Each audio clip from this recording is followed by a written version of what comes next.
नमस्कार प्यारे बच्चों, आप सभी का स्वागत है ज्ञानोदय के गुरुजी चैनल पर।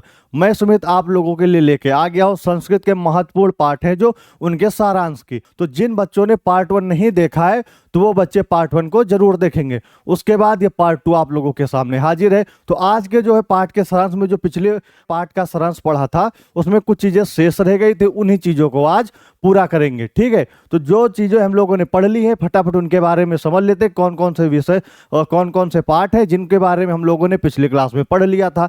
आज की क्लास में जो शेष चीजें रहेंगी उनके बारे में हम लोग पढ़ेंगे।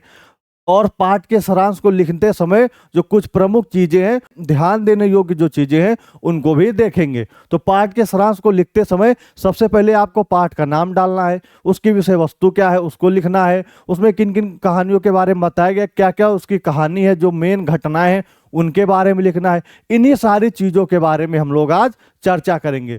तो आइए फटाफट हम लोग जो है पाठ के सारांश को लिखने का तरीका देखते हैं, उसके बाद फिर हम लोग पाठ के सारांशों को फटाफट करते हैं। देखिए, पाठ के सारांश को लिखते समय सबसे पहले आपको पाठ का नाम पता होना चाहिए कि किस पाठ से लिया गया है सारांश, मतलब किस पाठ का सारांश हम लोग लिख रहे हैं। जो पाठ का सारांश आप लिखेंगे सबसे पहले उसका नाम होना चाहिए। फिर उसके बाद आपकी दूसरी हेडिंग क्या होनी चाहिए, उसका परिचय, कि पाठ में किसके बारे में बताया गया है, या फिर जो पाठ की विषय वस्तु है उसके बारे में। फिर मुख्य पात्र, अगर मान लीजिए कोई पाठ किसी व्यक्ति से रिलेटेड है, मान लीजिए गांधी जी से रिलेटेड है या फिर मदन मोहन मालवीय जी से रिलेटेड है, तो उसमें जो है उसके मुख्य पात्र हैं उनके बारे में बताना है कि उसकी विषय वस्तु कैसी है। उसके बाद कथा, उस पाठ में किस बारे में बताया गया, उसकी कहानी क्या है उसके बारे में बताना है। उसके बाद प्रमुख घटनाएं, पाठ में जिन घटनाओं का वर्णन किया गया है वो प्रमुख घटनाएं भी हमको बतानी है। उसके बाद पाठ के प्रमुख गुण हो गए, उद्देश्य, पाठ का क्या उद्देश्य है, और अंत में इस पाठ से हमें क्या सीख मिलती है, क्या निष्कर्ष होता है, वह भी लिखना है। तो ये कुछ पॉइंट हैं जिनको आप लोगों को नोट कर लेना है, और वही पॉइंट जो है हम लोग क्या करेंगे, पॉइंट वाइज एग्जाम में जब हम लोगों के सामने प्रश्न आएगा, जो हमको पाठ आ रहा होगा उसका बहुत ही बेहतरीन ढंग से इसी फॉर्मेट में लिखेंगे। इसी तरह पॉइंट वाइज आप लिखेंगे तो एग्जामिनर आपसे काफी प्रभावित होगा और आपको पूरे में से पूरे नंबर देगा। तो आइए हम लोग क्या करते हैं, सबसे पहले पाठ देखते हैं। पहला पाठ हमारा कौन सा है, ये हम लोगों ने कर लिया था, कवि कुल गुरु कालिदास का, ये हम लोगों ने मैंने करा दिया है आप लोगों को। दूसरा पाठ उद्भिज परिषद, ये भी बहुत ही बेहतरीन ढंग से मैंने आप लोगों को पढ़ा दिया है। इसी तरह तीसरा पाठ नैतिक मूल्यांकन, चौथा पाठ विश्व कवि रविंद्र, पांचवा पाठ कार्यम व साध्यम देहवा पात्यम, ये भी बहुत ही बेहतरीन ढंग से आपको पिछली क्लास में समझा दिया है। आज की क्लास में हम लोग क्या करेंगे, आज हम लोग छठे पाठ की बात करेंगे जिसमें आदि शंकराचार्य जी के बारे में बात करेंगे। तो आदि शंकराचार्य जी को कौन नहीं जानता है, सभी लोग जानते हैं कि ये महान जो है समाज सुधारक हुए हैं। और उसके बाद जो सातवां पाठ है संस्कृत भाषायाम गौरवम, उसके बाद जो आठवां पाठ है हमारा मदन मोहन मालवीय जी, नवा पाठ जीवनम निहितम वने, जीवन जो हमारा किसमें निहित है, वन में है। उसके बाद 10वां पाठ लोकमान्य तिलक जी, उस 11वां पाठ गुरु नानक देव, और अंतिम पाठ जो 12वां पाठ हमारा है दीन बंधु ज्योतिबा फुले जी। इन्हीं पाठों में से किन्हीं 3 पाठों के नाम आपको दे दिए रहेंगे और आपसे पूछा जाएगा कि आप इन्हीं में से किसी जो है पाठ का सारांश लिखिए। तो आपको क्या करना है, जो आपको सबसे बेहतरीन ढंग से तैयार हो उसी पाठ के सारांश को आप लोगों को लिख देना है। तो हम लोग आज बात करेंगे आदि शंकराचार्य जी के बारे में। ठीक है, तो इनके बारे में कौन नहीं जानता है, सारे लोग जो है इनके बारे में जानते हैं। आदि शंकराचार्य जी हैं एक महान ही व्यक्तित्व हुए हैं, जो एक महान धर्म सुधारक शिक्षाविद हुए हैं। संसार या देश में कह सकते हैं जो अधर्म व्याप्त था, कुरीतियां व्याप्त थी, अंधविश्वास व्याप्त था, उनको सुधारने का कार्य किया है। ये गांव गांव नगरों नगरों में भ्रमण करते हुए लोगों को सही संदेश देते थे, सही उपदेश देते थे। तो इन्हीं के जीवन के बारे में हम लोग इस पाठ में पढ़ेंगे। जो प्रमुख घटनाएं थी, जैसे इनको माता जी द्वारा जब इनको रोका जा रहा था सन्यासी बनने से, तो कैसे नदी में मगरमच्छ वाली घटना हुई थी उसके बारे में पढ़ेंगे। इसी तरह इनसे जीवन से रिलेटेड सारी चीजों को आज हम लोग देखने वाले हैं। देखिए, सबसे पहले आप लोग हेडिंग डालेंगे पाठ का नाम आदि शंकराचार्य जी, उसके बाद परिचय। आप लोगों को परिचय देना है कि इस पाठ में क्या बताया गया है और किसके बारे में यह पाठ है। भारतीय संस्कृति में यह मान्यता है कि जब धर्म की हानि होती है तब भगवान साधु जनों की रक्षा और अधर्म के विनाश के लिए अवतार लेते हैं। ठीक है, त्रेता युग में राम, त्रेता युग में क्या, राम बन करके, द्वापर में श्री कृष्ण, और कलयुग में वैदिक धर्म की स्थापना हेतु भगवान शिव ने शंकराचार्य के रूप में अवतार लिया। ठीक है, त्रेता युग में भगवान राम बन करके, द्वापर में श्री कृष्ण बन करके, और कलयुग में भगवान शंकर ने आदि शंकराचार्य जी का जन्म लेकर के वैदिक धर्म में हो रही हानि को या धर्म के विनाश को रोकने के लिए जन्म लिया। यह पाठ आदि शंकराचार्य के जीवन और उनके दर्शन का परिचय कराता है। ठीक है, इस तरह परिचय में हम लोगों ने जाना कि आदि शंकराचार्य जी कौन है, इसके इस पाठ में किसके बारे में बात की गई है। तो सबसे पहले आपको पाठ का सारांश लिखते समय हेडिंग डालनी है परिचय, और जिससे भी रिलेटेड है उसके बारे में बताना है। फिर अगला टॉपिक जो हमारा होगा वो होना चाहिए जन्म और एवं वैराग्य। ठीक है, तो इनके जन्म के बारे में बताना है कि आदि शंकराचार्य का जन्म सन 788 ईस्वी में मालाबार प्रदेश के सलग ग्राम में पूर्णा नदी के तट पर हुआ। कहाँ पे हुआ था? सलग ग्राम में। ठीक है, और पूर्णा नदी के तट पर हुआ। इनके पिता का क्या नाम था? इनके पिता का नाम था शिवगुरु और माता का नाम सुभद्रा था। ठीक है, इनकी माता कौन थी? सुभद्रा थी। अल्प आयु में ही इन्होंने वेद वेदांगों का गहन ज्ञान प्राप्त कर लिया। पिता की मृत्यु के बाद संसार की नश्वरता से उनका मन विरक्त हो गया। ठीक है, क्या हुआ कि इन्होंने काफी कम उम्र की आयु में वेद वेदांगों का जो है काफी बेहतरीन ढंग से अध्ययन कर लिया, और जब इनके पिताजी की मृत्यु हुई तो इस नश्वर संसार से इनका मन उबने लगा। ठीक है, विरक्त हो गया। संन्यास एवं शिक्षा, अब इन्होंने कैसे संन्यास लिया और शिक्षा कैसी हुई उसके बारे में पढ़ते हैं।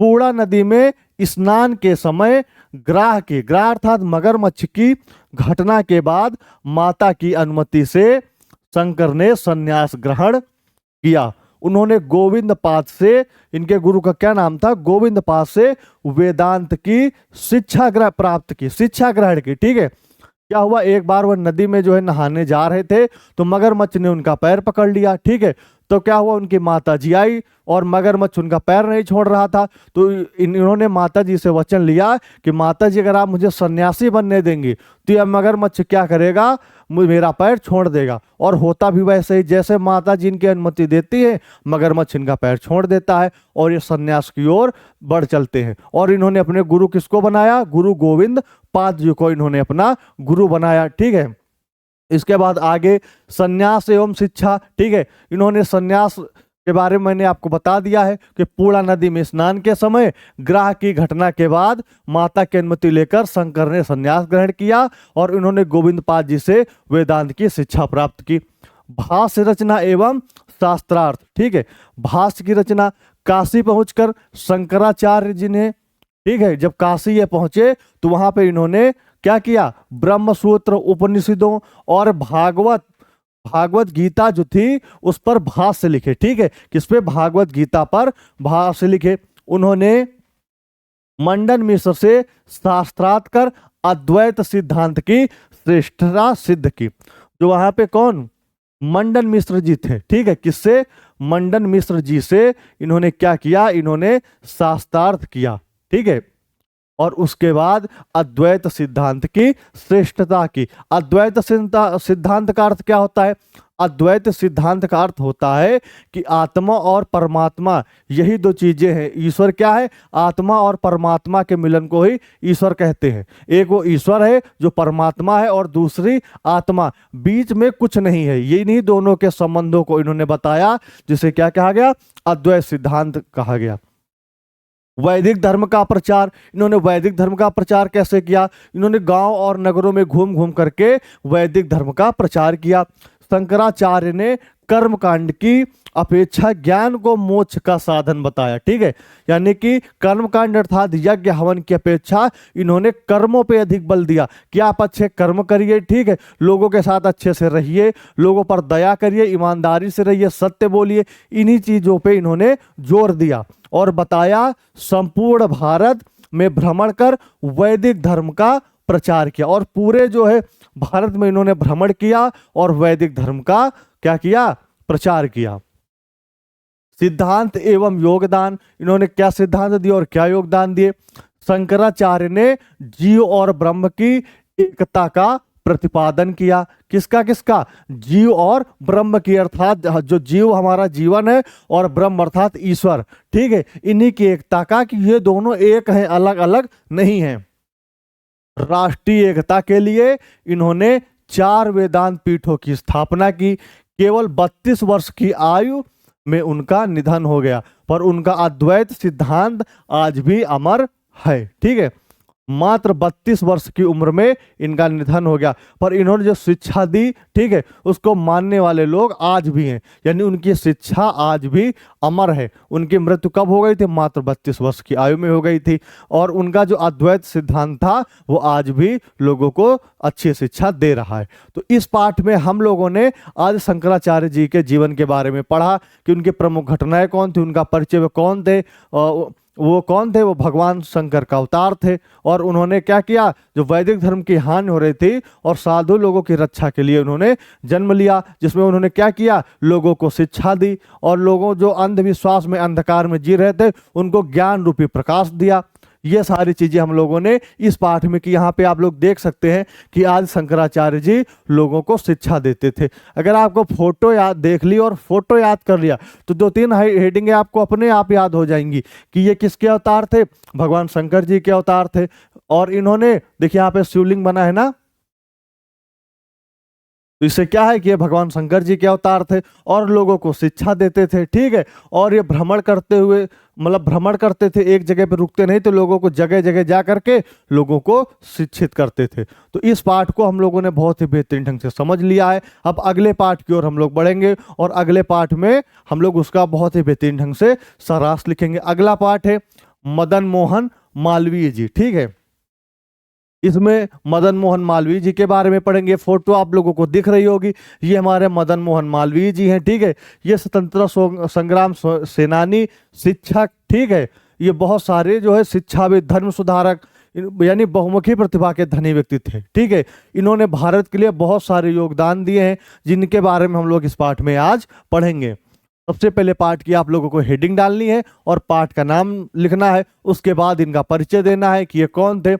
पंडित मदन मोहन मालवीय भारतीय संस्कृति, राष्ट्रभक्ति और हिंदी सेवा के महान प्रतीक थे। भारतीय संस्कृति, राष्ट्रभक्ति और किसके? हिंदी सेवा के महान प्रतीक थे। उनकी वेशभूषा, आचरण और विचारों में भारतीयता पूर्ण रूप से झलकती थी, ठीक है। उनके जो विचार थे उनमें भारतीय होने का जो है पूर्ण रूप से झलकती थी। भारतीय होने के जो है क्या गुण जो है पूर्ण रूप से झलकता था कि हम भारतीय हैं। वे एक श्रेष्ठ शिक्षाविद, यानी कि महान शिक्षक थे। क्या थे? एक पत्रकार थे, वकील थे और स्वतंत्रता सेनानी भी थे, ठीक है। यानी एक अध्यापक भी थे, ठीक है। और क्या थे? एक पत्रकार भी थे, एक क्या वकील भी थे और स्वतंत्रता संग्राम सेनानी भी थे। उन्होंने अपना संपूर्ण जीवन देश और समाज की सेवा में समर्पित कर दिया। उन्होंने अपना पूरा जीवन, देखिए यहाँ पे अंग्रेजी शासन था, ठीक है, और इन्होंने लोगों को शिक्षित करने में अपना पूरा जीवन व्यतीत कर दिया, ठीक है। और जो ये थे, इनका जन्म कहाँ पे हुआ था और इनकी पारिवारिक पृष्ठभूमि क्या थी, इसके बारे में हम लोग समझ लेते हैं। मालवीय जी का जन्म, देखिए इनका जन्म आपको जरूर याद रखना है कि इनका जन्म कब हुआ था। इनका जन्म 25 दिसंबर 1861 ईस्वी को हुआ था। कब हुआ था? 25 दिसंबर 1861 ईस्वी को। और कहाँ पे? प्रयाग के एक ब्राह्मण परिवार में हुआ था। यानी कि ये अपना प्रयागराज जो है, जिस इलाहाबाद है, इसका नाम बदल के प्रयागराज कर दिया गया है, तो यहीं पे इनका जन्म हुआ था। इनके पिता ब्रजनाथ चतुर्वेदी संस्कृत के प्रकांड विद्वान थे। इनके पिताजी जो थे वह संस्कृत के प्रकांड विद्वान थे, ठीक है। उनके पूर्वज मालव देश से प्रयाग आए थे, ठीक है। उनके पूर्वज जो थे वो मालव देश से आए हुए थे, इसी कारण वे मालवीय कहलाए। आपसे 1 नंबर में सवाल पूछ लिया जा सकता है कि वे मालवीय क्यों कहलाए? क्योंकि उनके पूर्वज क्या थे? मालव देश से आए थे। परिवार आर्थिक रूप से साधारण था पर धार्मिक और सम्मानित था। यानी कि वे साधारण जन थे, उनके का धनाढ्य नहीं थे, एक मध्यम वर्गीय थे, साधारण परिवार से थे, लेकिन क्या था, धार्मिक परिवार था उनका। और सबसे इंपॉर्टेंट, उनका जन्म आप लोगों को याद रखना है। उनकी शिक्षा एवं संस्कार पे बात करते हैं कि उनकी शिक्षा कैसे हुई, संस्कार क्या क्या थे। मालवीय जी की प्रारंभिक शिक्षा संस्कृत पाठशाला में हुई। ठीक है, किस पाठशाला में? संस्कृत, यानी जिस विषय को हम लोग आज पढ़ रहे हैं उसी की पाठशाला में हुई थी, जिससे उनके मन में भारतीय संस्कृत, ठीक है, जो हमारी संस्कृति थी उसके बारे में और देश प्रेम के संस्कार गहरे हो गए। क्या हुआ? जिससे उनके मन में भारतीय संस्कृति और देश प्रेम के संस्कार काफी गहरे हो गए। आगे चलकर उन्होंने राजकीय हाई स्कूल और म्योर सेंट्रल कॉलेज से शिक्षा प्राप्त की। कहां से? More central college. ठीक है ना, आप लोगों को ये छोटे छोटे पॉइंट इस पाठ के सारांश को पढ़ते समय याद करने हैं, ताकि कभी हमको क्या इसका सारांश लिखना आ जाए गद्यांश का, तो वहां पे हम लोगों को याद करने में आसानी रहेगी कि उसको किस प्रकार से लिखेंगे। अगर आपको स्टोरी पता होगी तो गद्यांशों का अनुवाद जब करेंगे तो वहां हम लोगों को काफी मदद मिलेगी। परिस्थितियों के कारण उन्होंने अध्यापन किया। ठीक है, और वो क्या किया? परिस्थितियों के कारण वे एक शिक्षक भी रहे, अध्यापन भी किया। बाद में एलएलबी, ठीक है, जो वकालत की डिग्री होती है, एलएलबी कर वकालत आरंभ की। यानी बाद में इन्होंने एलएलबी कर लिया और वकालत करने लगे। प्रतिभा और सार्वजनिक जीवन, ठीक है, जो उनकी प्रतिभा थी और जो सार्वजनिक जीवन था वह कैसा था उसके बारे में भी हम लोग बात करेंगे। जो मदन मोहन मालवीय जी थे वो कम आयु में ही, ठीक है, जो यानी कि ज्यादा एज नहीं थी, हल्की ही उम्र में यानी कम आयु में ही उन्होंने कांग्रेस के कलकत्ता अधिवेशन में प्रभावशाली भाषण देकर राष्ट्रीय नेताओं को प्रभावित किया। ठीक है, देखिए यहाँ पे इंडियन नेशनल कांग्रेस अधिवेशन कौन सा है? यहाँ पे आपको कलकत्ता लिखा हुआ दिख रहा है ना। यहाँ पे इन्होंने प्रभावशाली भाषण दिया। देखिए चारों तरफ लोग हैं और ये क्या कर रहे हैं? प्रभावशाली भाषण दे रहा। और ये कौन है? मदन मोहन मालवीय जी। क्या किया इन्होंने? राष्ट्रीय नेताओं को प्रभावित कर दिया। उनकी प्रतिभा से प्रभावित होकर उन्हें हिंदुस्तान पत्र, ठीक है, किस पत्र के? वो हिंदुस्तान पत्र के संपादन का दायित्व सौंपा गया। ठीक है, हिंदुस्तान पत्र यानी अंग्रेजों के जमाने का बहुत ही इंपॉर्टेंट जो पत्र था। आज भी हिंदुस्तान चलता है। देखिए आप लोगों के काफी घरों में हिंदुस्तान दैनिक समाचार पत्र जो है आता होगा। तो हिंदुस्तान जो पत्र था, यानी हिंदुस्तान पत्र के संपादन का दायित्व इनको सौंपा गया। हिंदी सेवा एवं वकालत, जो इन्होंने हिंदी की सेवा की और वकालत की, उसके बारे में हम लोग पढ़ेंगे। पत्र संपादन के माध्यम से मालवीय जी ने हिंदी और राष्ट्रीय भावना का प्रचार किया। यानी उसमें लेख लिखा, ऐसी चीजों को छापा जिससे हिंदी और राष्ट्रीय भावनाओं का प्रचार हुआ। न्यायालयों में हिंदी के प्रयोग के लिए, ठीक है, जो न्यायालय या कोर्ट थे वहां पे हिंदी के प्रयोग के लिए उन्होंने प्रयास किए। वकालत में वे सत्यनिष्ठ, निर्भीक और न्यायप्रिय थे। कैसे थे? सत्यनिष्ठ थे, निर्भीक थे और न्यायप्रिय थे, तथा कभी असत्य पक्ष का समर्थन नहीं करते थे। यानी वह काफी ईमानदार व्यक्ति थे, जो गलत पक्ष होता था उसका समर्थन कभी भी नहीं करते थे। ऐसे महान व्यक्ति थे मदन मोहन मालवीय जी। वे स्वतंत्रता आंदोलनों में उनका योगदान क्या है? जो स्वतंत्रता आंदोलन थे उनमें इनका योगदान। मालवीय जी 3 बार कांग्रेस के सभापति रहे। ठीक है, कब? 3 बार। ये हमारा जो कांग्रेस का अधिवेशन होता था, आप लोगों ने सामाजिक विज्ञान में पढ़ा होगा, जो महत्वपूर्ण कांग्रेस के अधिवेशन होते थे उनमें क्या था? 3 बार इसके सभापति बने। सन 1931 ईस्वी में वे गांधी जी के साथ इंग्लैंड गए और अंग्रेजों के समक्ष भारत की स्वतंत्रता का पक्ष प्रभावशाली ढंग से रखा। देखिए 1931 में गांधी इरविन समझौता हुआ था। यानी कि ये गांधी जी जब गए थे दूसरे गोलमेज सम्मेलन में, तब ये गांधी जी के साथ गए थे और इन्होंने भारत की स्वतंत्रता का पक्ष प्रभावशाली ढंग से रखा था, क्योंकि ये वकील थे और गांधी जी भी वकील थे। वो अभी कहाँ? दक्षिण अफ्रीका से वकालत करके आए थे। तो ये दोनों लोग गए थे और भारत की स्वतंत्रता का जो पक्ष था उसको बहुत ही मजबूत ढंग से रखा था। शैक्षिक एवं रचनात्मक कार्य इन्होंने क्या क्या किया है? इन्होंने शिक्षा को राष्ट्र निर्माण का आधार मानते हुए काशी हिंदू विश्वविद्यालय। ठीक है, जो हमारा काशी हिंदू विश्वविद्यालय है, जिसको बनारस हिंदू विश्वविद्यालय कहते हैं, BHU, इसकी स्थापना की यह बहुत ही प्रसिद्ध विश्वविद्यालय है, जिसमें आज भी शिक्षा का कार्य किया जाता है।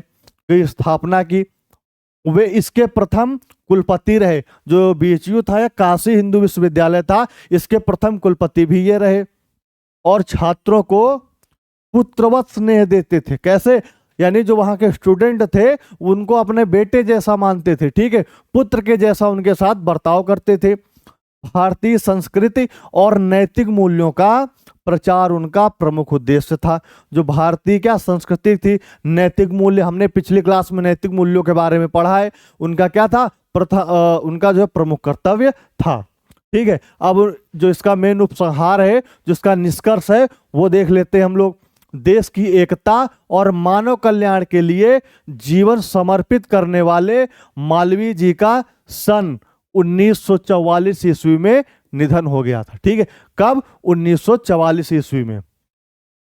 उनका यश आज भी काशी हिंदू विश्वविद्यालय और उनके महान कार्यों के रूप में अमर है। ठीक है, जो उन्होंने महान कार्य किए हैं, गांधी जी के साथ जब गए थे इंग्लैंड, तो वहाँ पे भारत के लिए मजबूती से अपना पक्ष रखा और ईमानदारी के साथ वकालत करते थे। और क्या क्या हिंदू विश्वविद्यालय बनाया।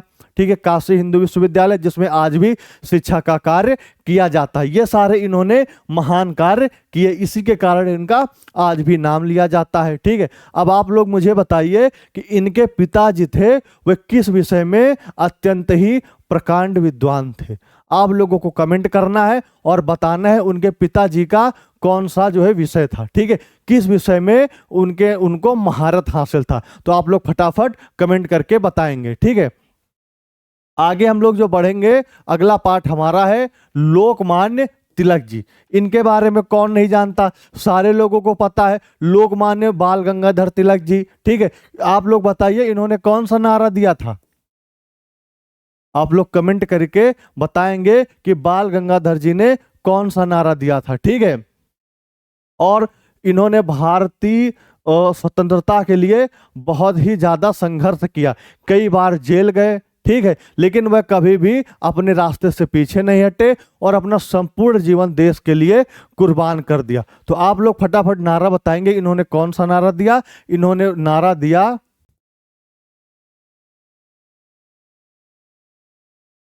स्वतंत्रता हमारा जन्म सिद्ध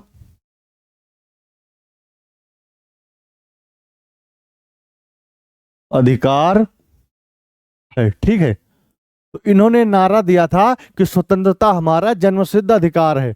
ये नारा आज भी लोगों के द्वारा लिया जाता है। ठीक है, तो इनके जीवन के बारे में आज के पाठ में हम लोग पढ़ेंगे कि इनके जीवन से रिलेटेड महत्वपूर्ण घटनाएं क्या थी, इनकी शिक्षा कैसे हुई थी, इनका जन्म कहाँ हुआ था, यही सारी चीजें हम लोग पढ़ेंगे। तो सबसे पहले इनके बारे में परिचय में हम लोग देखेंगे कि लोकमान्य बाल गंगाधर तिलक भारतीय स्वतंत्रता संग्राम के अग्रणी नेता और उग्र राष्ट्रवाद के प्रबल समर्थक थे। ठीक है, आप लोग जब पढ़ेंगे सामाजिक विज्ञान तो उसमें गरम दल, नरम दल, ये सारी चीजें आप लोगों ने पढ़ी होंगी। तो एक नरम दल था ठीक है, जिसमें गांधी जी थे, और एक जो गरम दल था उसके क्या थे, प्रबल नेता थे। ठीक है, यानी उसके प्रबल समर्थक थे। उन्होंने भारतीयों में स्वराज की चेतना जागृत की और अपने निर्भीक विचारों से अंग्रेजी शासन की नींव हिला दी थी। यह पाठ उनके जीवन, संघर्ष और राष्ट्र सेवा का परिचय देता है। ठीक है, इस पाठ में उनके जीवन के संघर्षों के बारे में, राष्ट्र प्रेम के बारे में, देशभक्ति के बारे में बताता है। ठीक है, कि कैसे उन्होंने अंग्रेजी शासन की नींव को हिला दिया था। अब उनका जन्म एवं स्वभाव कैसा था। लोकमान्य तिलक जी का जन्म विक्रम संवत 1913 ईस्वी में आषाढ़ मास की कृष्ण पक्ष की षष्ठी को रत्नगिर जिले के चिरबल ग्राम में हुआ था। कहाँ पे हुआ था? चिरबल ग्राम में हुआ था। उनके पिता रामचंद्र, देखे किसी भी पाठ में किसी अगर महान अनुभूत के बारे में लिखा है, जैसे महान व्यक्ति के बारे में लिखा है, तो उसके माता पिता का नाम आप लोगों को याद रखना है। हो सकता है कि आपसे जब 1 नंबर के प्रश्नोत्तर पूछे जाए तो वहां पे पूछा जा सकता है। तो आप लोगों को इनके पिता का क्या नाम था, तो उसको जो है अंडरलाइन करते हुए चलना है। इनके पिता का नाम रामचंद्र गंगाधर राव और माता पार्वती बाई थी। ठीक है, यानी माता जी का क्या नाम था, पार्वती बाई। उनकी माता धर्मपरायण और ईश्वर भक्त थी, यानी उनकी माता जी काफी धार्मिक व्यक्ति थी। तिलक जी का स्वभाव धीर, यानी कि वे काफी गंभीर होते थे, धीर गंभीर निडर और देशभक्त था। वे उग्र राष्ट्रीयता के जन्मदाता माने जाते हैं। यानी कि जो 1907 का हमारा राष्ट्रीय कांग्रेस अधिवेशन हुआ था, ठीक है, 1907 के करीब, ठीक है, जो कांग्रेस अधिवेशन हुआ था वहां पे जो हमारा स्वतंत्रता संग्राम सेनानी थे वे 2 दलों में बट गए थे। कौन कौन से, एक नरम दल और एक गरम दल। ठीक है, तो ये जो क्या थे, गरम दल जो था यानी उग्र दल था, उसके प्रबल जो है उसके जन्मदाता कह सकते हैं आप कि उसके जन्मदाता यही थे। ठीक है, उनकी शिक्षा एवं व्यक्तित्व, उनकी शिक्षा और व्यक्तित्व के बारे में बात करेंगे। तिलक जी का बचपन कष्टों में बीता, उनके जो बचपन था वो काफी कष्टों में बीता। माता पिता के देहांत के बावजूद उन्होंने अध्ययन नहीं छोड़ा, यानी ठीक है, उनके माता पिता जो थे उनकी अगर जब मृत्यु हो जाती है उसके बाद भी उन्होंने पढ़ाई को नहीं छोड़ा है। इससे आप लोग सीख ले सकते हैं कि आप लोगों के सामने कितनी भी विषम परिस्थिति आ जाए, आप लोगों को पढ़ाई लिखाई नहीं छोड़नी है, पढ़ाई लगातार करते रहना है। वे तीक्ष्ण बुद्धि के धनी थे, संस्कृत और गणित उनके प्रिय विषय थे। देखिए, इनके जो कौन, बाल गंगाधर तिलक जी थे, उनका प्रिय विषय कौन था, जो हम लोग पढ़ रहे हैं, संस्कृत और गणित, ये उनके काफी प्रिय विषय थे।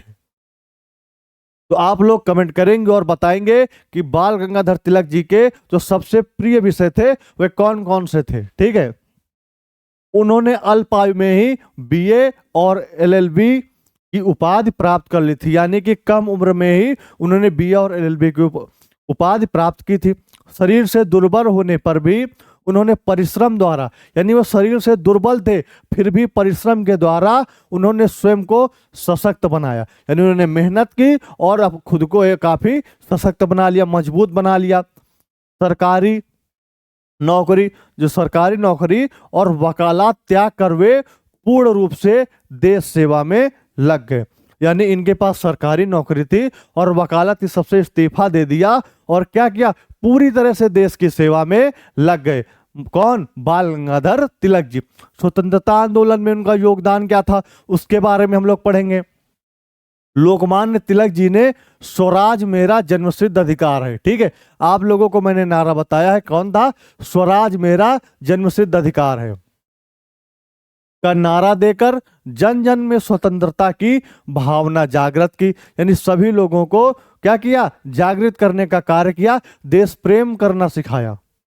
उन्होंने केसरी और मराठा पत्रों के माध्यम से अंग्रेजी शासन की आलोचना की। उन्होंने कौन कौन से समाचारों के माध्यम से, केसरी और मराठा, इन पत्रों के माध्यम से अंग्रेजी शासन की आलोचना की तथा स्वदेशी और बहिष्कार आंदोलन को बल दिया। ठीक है, कौन कौन से आंदोलन, स्वदेशी और बहिष्कार आंदोलन को इन्होंने क्या किया, उन्होंने इसका समर्थन किया।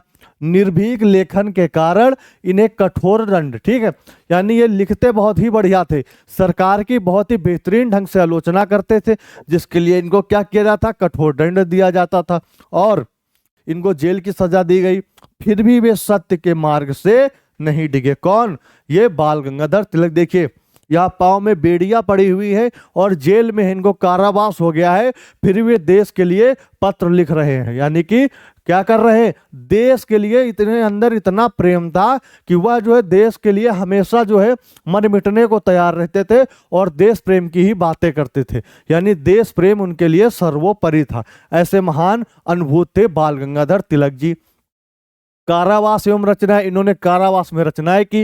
राजद्रोह के आरोप में तिलक जी को मांडले जेल भेजा गया। कौन सी जेल, मांडले जेल। ये भी आप लोगों को देखिए, हम जब आप लोगों को पाठ का सारांश पढ़ा रहे हैं तो आप लोगों को बहुत ही ध्यान से पढ़ना है, छोटी छोटी चीजों को गौर करते रहना है, इनसे भी आपको एक एक नंबर के सवाल देखने को मिलेंगे। ठीक है, तो हम 4 नंबर नहीं पूरे 6 से 7 नंबर की तैयारी करते हुए चलेंगे, क्योंकि आपको देखिए जब हम लोग ये पाठ को पढ़ रहे हैं, जिसका जो सारांश लिख रहे हैं, तो आप लोगों को क्या है, सबसे पहले आप लोगों को क्या पाठ का सारांश लिखना रहेगा। पाठ का सारांश, इससे क्या होगा, आप लोगों को पूरे 4 नंबर मिलेंगे। ठीक है, उसके बाद एक क्या आएगा, गद्यांश का सारांश। अगर आपको पाठ का सारांश पता होगा तो गद्यांश का अनुवाद, गद्यांश का अनुवाद आप बहुत ही बेहतरीन ढंग से करेंगे, इसके लिए भी आपको 4 नंबर मिलेंगे। ठीक है, उसके बाद आप क्या महत्वपूर्ण प्रश्न आते हैं, ठीक है, तो आप उनका भी प्रश्नोत्तर भी कर सकते हैं। ठीक है, जो हमारे पाठ हैंगे उन्हीं से रिलेटेड प्रश्नोत्तर आते हैं, तो प्रश्नोत्तर के माध्यम से आपके 1 से 2 अंक होंगे, यानी कि कुल मिलाकर 10 अंक की तैयारी कर रहे हैं। अगर पाठ का सारांश हम लोग पढ़ रहे हैं तो यह हम लोग कितने अंकों की तैयारी कर रहे हैं, 10 अंकों की तैयारी कर रहे हैं। और जब पेपर आ जाएगा तो आप मेरी बात को याद रखिएगा कि सर ने बिल्कुल सही कहा था, और मैं आपको प्रूफ करके दिखाऊंगा कि कैसे हम लोग पाठ के सारांश को पढ़ते थे और वहीं से 10 नंबर हम लोगों ने पक्के किए। यानी कि हम लोगों को बहुत ही महत्वपूर्ण ढंग से क्या करना है, पाठ के सारांश को पढ़ना है। क्या क्या जेल भेजा गया। अब हम लोग इधर आते हैं, वहां उन्होंने गीता रहस्य जैसे महान ग्रंथ की रचना की। आपसे पूछा जा सकता है गीता रहस्य की रचना किसने की, तो आप क्या कहेंगे, बाल गंगाधर तिलक जी ने की। उनकी अन्य प्रमुख रचनाएं वेदों का काल निर्णय और आर्यों का मूल निवास है। ठीक है, बाल गंगाधर की अन्य प्रमुख रचनाएं कौन कौन है, वेदों का काल निर्णय और आर्यों का मूल निवास स्थान है। उपसंहार, यानी कि इस जो है जो हम लोगों ने पढ़ा है, इससे क्या निष्कर्ष निकला, इसका उपसंहार क्या है, तो इसके बारे में हम लोग पढ़ते हैं। अनेक कष्ट सहते हुए लोकमान्य तिलक का विक्रम संवत, ठीक है, 1977 ईस्वी में निधन हो गया। कब हुआ, 1977 ईस्वी में। उनका त्याग, साहस और राष्ट्र प्रेम भारतीय इतिहास में सदैव स्मरणीय रहेगा। यानी कि उनका निधन कब हो गया, 1977 ईस्वी में। ठीक है, इसको आप लोगों को याद रखना है। यानी इस महान अनुभूति का क्या हुआ, निधन हो गया, स्वर्गवास हो गया। तो इस पाठ के सारांश को आपको बहुत ही बेहतरीन ढंग से पढ़ना है, और एग्जाम में जो है जब प्रश्न आएंगे तो आप लोग देखेंगे इसी पाठ से 1 से 2 प्रश्न आप लोगों को देखने को मिल जाएंगे। अब हम लोग अगले पाठ की ओर बढ़ते हैं, गुरु नानक देव। ठीक है, इस पाठ में हम लोग क्या पढ़ेंगे, गुरु नानक देव। आप फोटो देख के समझ गए होंगे कि महान अनुभूति या महान व्यक्तित्व किसका है, गुरु नानक देव जी का है। इनके बारे में सभी लोगों ने पढ़ा होगा, सभी लोग इनके बारे में जानते हैं। ठीक है, कि यह एक धार्मिक नेता या फिर धार्मिक गुरु थे। यह कौन थे, एक धार्मिक गुरु थे जो लोगों को अच्छे उपदेश देते थे, शांति और धर्म के पाठ के बारे में पढ़ाते थे। इन्हीं के जीवन के बारे में हम लोग पढ़ेंगे। इनके परिचय को देख लेते हैं।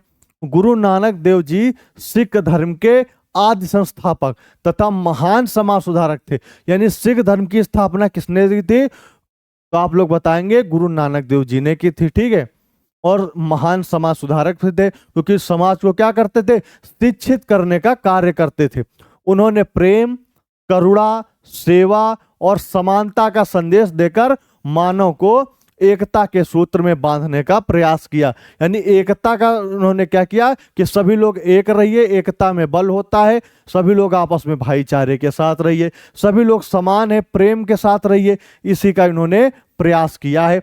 यह पाठ उनके जीवन, विचारों और उपदेशों का संक्षिप्त परिचय कराता है। यानी उनके क्या विचार थे, ठीक है, उन्होंने क्या क्या उपदेश दिए, इस पाठ में इन्हीं सारी चीजों के बारे में बताया गया है। उनके जन्म के बारे में पढ़ेंगे, उनके माता पिता कौन थे उसके बारे में पढ़ते हैं। गुरु नानक का जन्म विक्रम संवत 1526 में वैशाख शुक्ल तृतीया को पंजाब के तलवंडी ग्राम में हुआ था। ठीक है, आज और ये जो आज है ये ननकाना, ठीक है, साहिब पाकिस्तान के नाम से प्रसिद्ध है। ठीक है, आज के समय में यह कहाँ पे है, पाकिस्तान में है। ठीक है, और तवलपिंडी जो है उनका गांव था। इनके पिता मेहता कल्याण दास, इनके पिता का क्या नाम था, मेहता कल्याण दास, और माता तृप्ता देवी थी, और इनके माता का क्या नाम था, तृप्ता देवी थी। ये तो इनका जीवन और माता पिता का परिचय हो गया। अब इसके बारे में इनके जीवन से रिलेटेड चीजों को पढ़ेंगे कि इन्होंने संसार में क्या बताया, अनासक्ति के बारे में बताया। गुरु नानक बचपन से ही गंभीर विचारशील और आध्यात्मिक प्रवृत्ति के थे। ठीक, कैसी प्रवृत्ति? धार्मिक और आध्यात्मिक प्रवृत्ति इनकी थी। वे एकांत में ध्यान करते थे और ईश्वर चिंतन में लीन रहते थे। यज्ञोपवीत को उन्होंने अनित्य मानकर धारण नहीं किया। ठीक है, व्यापार के लिए मिले धन को साधु संतों में बांटकर उन्होंने दान को ही सच्चा व्यापार बताया। ठीक है, इससे उनके वैराग्य भाव का परिचय मिलता है और एकता का मार्ग दिखाते हैं। यानी जब इनको पैसा मिला तो इन्होंने व्यापार ना करके साधु लोगों की सेवा का मार्ग चुना, जिससे क्या हुआ कि इनसे पता चला कि जो ये थे, इनके लिए साधु और संतों की सेवा करना ही सच्चा व्यापार है। ठीक है, तो ये ऐसे जो है व्यक्ति थे जो लोगों के लिए सेवा के लिए सदैव तैयार रहते थे, लोगों की मदद करते थे और दान पुण्य करते थे, और यज्ञोपवीत को इन्होंने मना कर दिया था। अब इनके विवाह और जीवन के बारे में हम लोग जानते हैं। संसार से विरक्त यानी अलग होकर, ठीक है, रोकने के लिए उनका विवाह सुलेखनी, ठीक है, सुलेखनी के साथ कर दिया गया। सुलेखनी कौन थी? इनकी पत्नी थी। इनके साथ इनका विवाह कर दिया गया। यानी संसार से विरक्त को, यानी ये संसार से अलग हो रहे थे, संसार से विरक्त को रोकने के लिए उनका विवाह सुलेखनी से कर दिया गया। सुल्तानपुर में रहते हुए, ठीक है, वे ईमानदारी से कार्य करते थे। ठीक है, यानी काफी ईमानदार व्यक्ति थे। एक रहस्यमय घटना के बाद इन्हें परमात्मा का दूत माना जाता है। ठीक है, यानी एक रहस्यमय घटना हुई जिसके बाद क्या हुआ, इनको परमात्मा का दूत माना गया। इन्होंने संसार को ईश्वर भक्ति का संदेश देने का संकल्प लिया। ठीक है, इन्होंने क्या किया है कि इनके साथ घटना हुई जिसके बाद इन्हें ईश्वर का दूत माना गया और लोगों को फिर इन्होंने शिक्षित करने का कार्य किया, यानी ईश्वर के उपदेश को देने का कार्य किया। भ्रमण एवं पाखंड उन्मूलन, इन्होंने भ्रमण करते हुए पाखंड को क्या किया, मिटाने का कार्य किया। जो समाज में पाखंड व्याप्त था उसको कम करने का कार्य किया। गुरु नानक ने लगभग 20 वर्षों तक देश देशांतर में भ्रमण कर पाखंड, आडंबर और भेदभाव का खंडन किया। यानी देश भर में जो व्याप्त पाखंड, आडंबर और भेदभाव था उसको क्या किया, नष्ट करने का कार्य इन्होंने किया।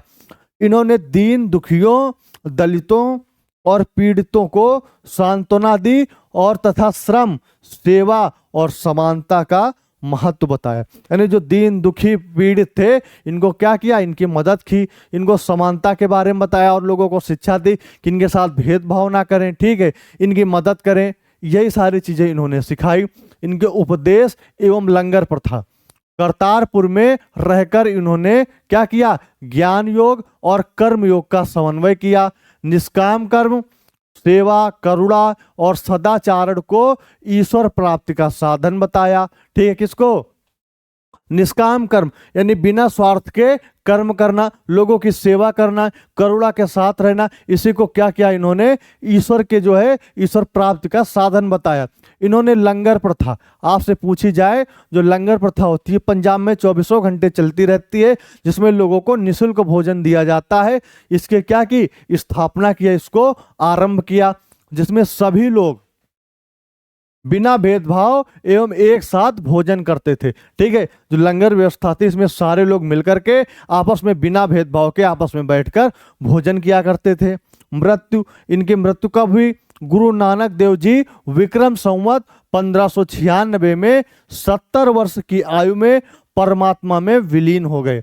उनका जीवन और उनका उपदेश आज भी मानवता को प्रेम, सेवा और एकता का मार्ग सिखाते हैं, दिखाते हैं। ठीक है, यानी महान व्यक्तित्व गुरु नानक देव जी का जो है जब अंत हुआ तो उनकी शिक्षाएं जो थी वह आज भी चली आ रही हैं। लोगों को क्या करती थी, लोगों में समानता करना सिखाती है, भेदभाव को नहीं सिखाती, यानी भेदभाव नहीं करना चाहिए। और इन्होंने लोगों को जो उपदेश दिया वह आज भी चला आ रहा है। ठीक है, कि जो दीन दुखी, दलित हैं, पिछड़े हुए हैं, इन सब की क्या करनी है, हमें मदद करनी है, इनको सभी समान रूप से अपने साथ रखना है। और इन्होंने लंगर की व्यवस्था की और क्या क्या इन्होंने सिख धर्म की स्थापना की। ये इनके जीवन से जुड़े हुए कुछ अत्यंत ही महत्वपूर्ण, ठीक है, पॉइंट थे जिनको हम लोगों ने बहुत ही शानदार तरीके से पढ़ा।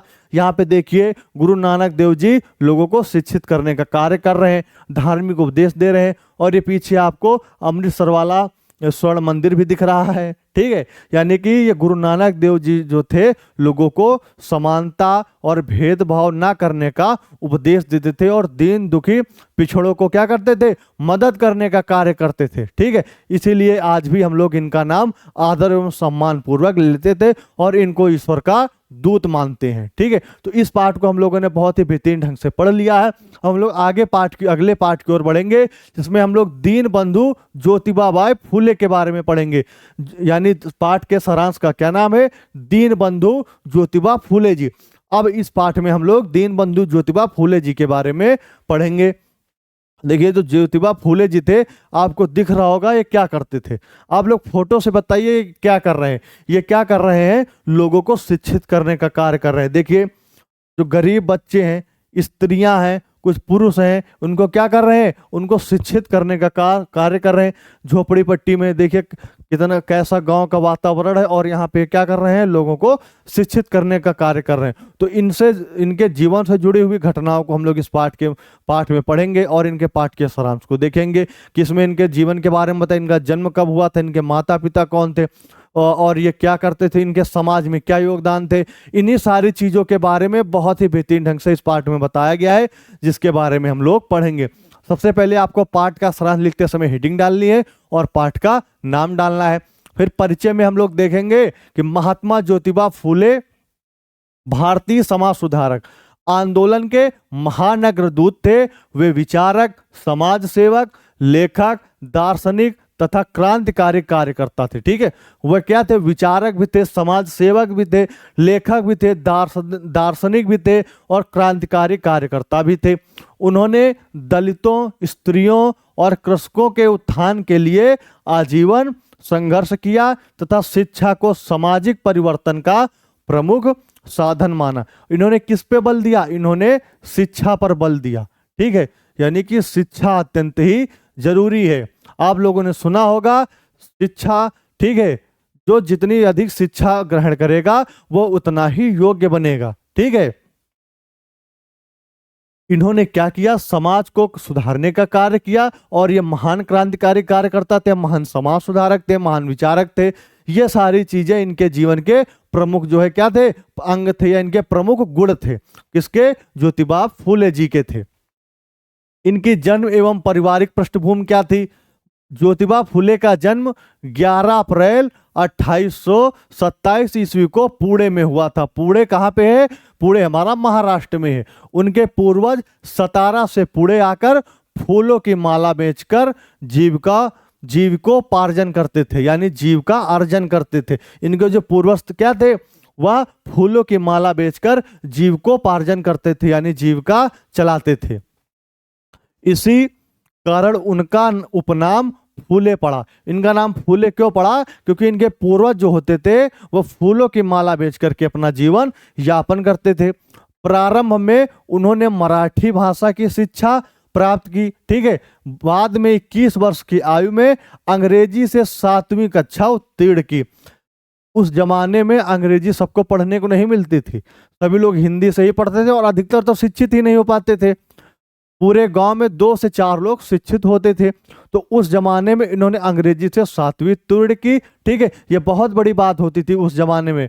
आप लोग अपने दादा दादी या पिताजी से पूछिएगा कि पिताजी, या फिर आपके दादाजी अगर हो तो उनसे पूछिएगा कि आपके ज़माने में कैसी शिक्षा थी, क्योंकि ये आपके दादाजी के ज़माने के थे। दादाजी जैसे लग भी रहे, यानी आप अपने अगर दादा दादी या नाना नानी कोई भी है उससे पूछिएगा कि आपके ज़माने में पढ़ाई कैसी होती थी। आज आप लोग क्या करेंगे, क्लास के बाद अपने दादा दादी या नाना नानी से पूछेंगे कि आप लोगों के ज़माने में पढ़ाई कैसी थी। आप लोगों के 95% जो दादा दादी होंगे वह अशिक्षित रहे होंगे, वह विद्यालय नहीं जा पाए होंगे, या फिर गए होंगे तो 2 या 4 क्लास तक ही पढ़ाई की होगी। तो क्या था, उन्होंने उस समय में मराठी भाषा की शिक्षा प्राप्त की और 21 वर्ष की आयु में अंग्रेजी से 7वीं कक्षा उत्तीर्ण की। अब जब 21 वर्ष के आज के समय में आप लोग होंगे तो आप लोग स्नातक अर्थात ग्रेजुएशन कर चुके होंगे, लेकिन इन्होंने क्या किया, 7वीं उत्तीर्ण की, क्योंकि ये पढ़ने के लिए काफी लालायित थे। विवाह एवं शिक्षा प्रचार, जो इनकी वाइफ थी उन्होंने इनका बहुत ज्यादा सहयोग किया। वो क्या करती थी भाई, दिन में अंग्रेज लोग पढ़ने नहीं देते थे, तो रात में क्या होता था, इनकी जो वाइफ थी लोगों के घरों में जाती थी और स्त्रियों को रात में पढ़ाती थी। इन्होंने अपना पूरा जीवन देश हित के लिए न्यौछावर कर दिया और पूरा जीवन संघर्ष किया और लोगों को शिक्षा के प्रति जागरूक किया। सन 1840 में ज्योतिबा फुले का विवाह सावित्री फुले से हुआ।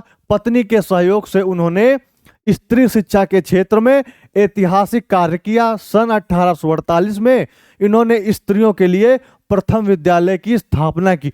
बहुत बड़ी बात थी, 1848 ईस्वी में स्त्रियों की शिक्षा के लिए विद्यालय खोला। ठीक है, जहां पुरुष शिक्षा प्राप्त कर पा रहे हो वहां पे स्त्रियों के लिए शिक्षा के लिए विद्यालय खोला। अपने आप में बहुत ही बड़ी बात थी अंग्रेजों के समय।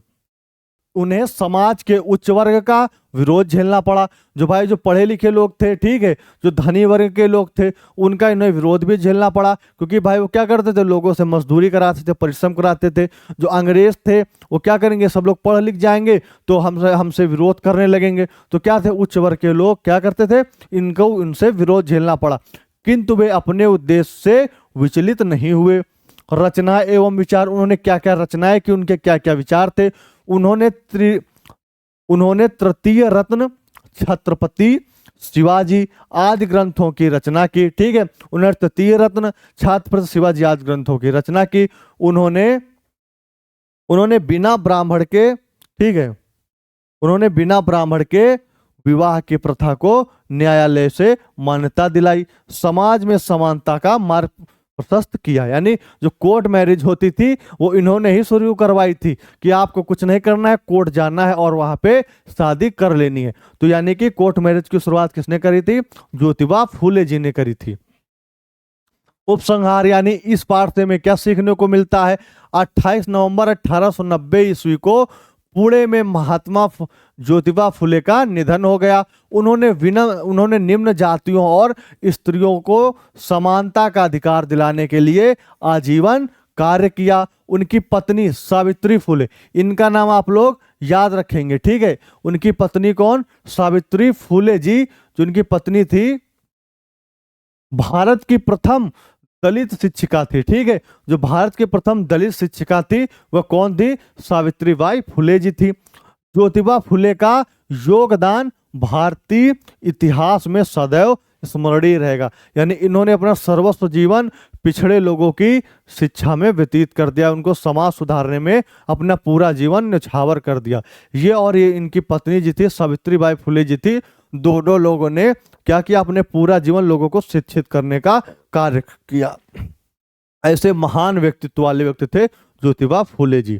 ठीक है, तो आज की क्लास यहीं पे समाप्त हुई। तो हमने क्या किया, पिछली क्लास में हम लोगों ने 5 जो है पाठ के सारांश पढ़े। ठीक है, आज की क्लास में भी हम लोगों ने 5 पाठ के सारांश पढ़े, यानी 2 क्लासें में मिल मिला करके हम लोगों ने 10 पाठ पढ़ लिए। हमारे कुल 12 पाठ आएंगे। ठीक है, जो हमारे कुल 12 पाठ आएंगे उनमें से 3 ऑप्शन रहते हैं। 12 पाठ में 3 ऑप्शन जब रहेंगे तो आप लोगों को क्या करना है, 12 में से 3 घटाएंगे तो क्या 9 बचे। ठीक है, 9 बचे तो 9 में से मैंने क्या किया, 10 पाठ आप लोगों को पढ़ा दिए, यानी इन्हीं 10 में से आपको कम से कम 1 और हो सकता 2 या फिर हो सकता 3 आ जाएं।